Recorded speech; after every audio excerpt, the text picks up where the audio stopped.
The Otakaro Avon River Corridor. Thank you. Thank you. There's a lot of noise around the table. Excuse me, please. Otakaro Avon River Corridor.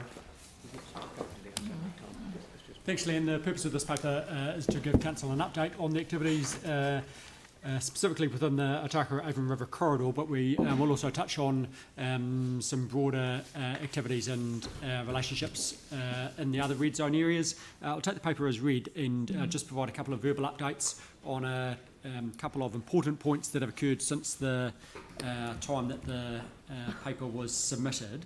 On the funding side, Council, as you'll be aware in the paper, clearly spells out we have $144 million committed to major projects in the LTP. You'll also be aware that we've recently successfully secured $15 million there or thereabouts from the Canterbury Earthquake Appeal Trust for projects within the Otakaro Avon River Corridor, and the Canterbury Earthquake Appeal Trust have also made some additional provisions for other projects, and I'm very pleased to confirm that since the paper has been written, we have now secured the $40 million from the government for the seed funding for the Otakaro Avon River Corridor, and also the $40 million from the government for transport projects in and around the priority areas across the city, and that money is being paid upfront, and then the council will have that money in our bank account and spend the money. So once the receiving the money, both from CEAT and also the Capital Acceleration Facility, is the trigger for the detailed planning. So we're at that stage now where we are just about to kick off the detailed planning. Engagement with the community boards and the community more broadly is a really important stage for the next steps. We do want to make sure that these activities reflect what the community expectations are and also the community board expectations, and we've already started the engagement, but we really do want to ramp that up over the coming weeks and months. And if we're happy to answer questions, I'll leave it there in terms of the introduction. We're happy to answer questions from members. Thank you. Any questions? Yanni. Just to be clear, this report's just not around the transport funding, it's around the other stuff, right? Yeah. So just wondered if there's any sort of discussion with Linz around a moratorium on agreeing to land use while we work through the transfer. Like, it did seem quite weird to me that significant decisions are being made ahead of the land coming into council ownership. I'm not quite sure why that's happening. I would describe them as significant decisions. The Linz currently are the landowner on behalf of the Crown and are making decisions in conjunction with the council and Regenerate Christchurch on temporary transitional uses of land. So typically up to 2 years, but there are some where they'll grant leases up to 5 years. That would be in situations where there's not a identified permanent use of that land, and or the project simply doesn't stack up for a shorter period of time. So those decisions have been made now for a number of years by Linz, and the council's been very supportive and in fact encouraging of speeding those up and encouraging transitional land uses in the Otakaro Avon River Corridor and the other red zone areas. So that has continued and will continue to occur. Like, will we get licenses to occupy coming in front of us?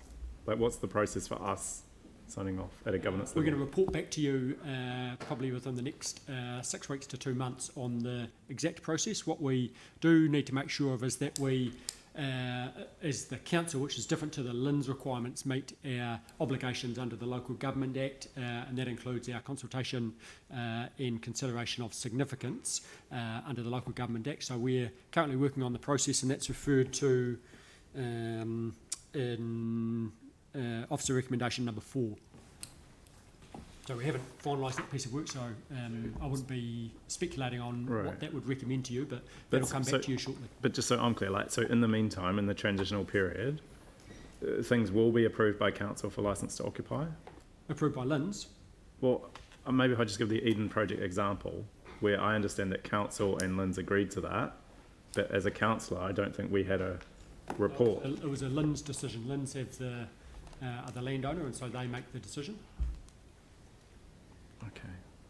It just seems odd to me that that wouldn't be something that we'd consider. And I'm trying to understand what's wrong in the process as to why that would happen, or whether we should add something that would ensure that it does. So, like I said, we're going to report back to you before the council becomes the landowner, so that we are all very clear on exactly what their process is. And as the paper says, we want to strike the right balance between our legal obligations and making sure that we focus on the activities that matter and get the right agility, so that we're not binding a community group that wants to plant a vegetable garden with cumbersome arrangements. And so that LINs are not allowed to make decisions that are outside the scope of the usage provided for in the Otakaro Avon River Regeneration Plan? No, it all needs to be consistent with the regeneration plan, and the council has been supportive of that, and that's one of the key criteria. They have a number of other criteria to make sure that there's no permanent footprint left on the land, and that projects genuinely are able to be moved and things like that. Great. All right, would someone like to move the paper? Phil Major, seconded Mike Davidson. I'll put the motion.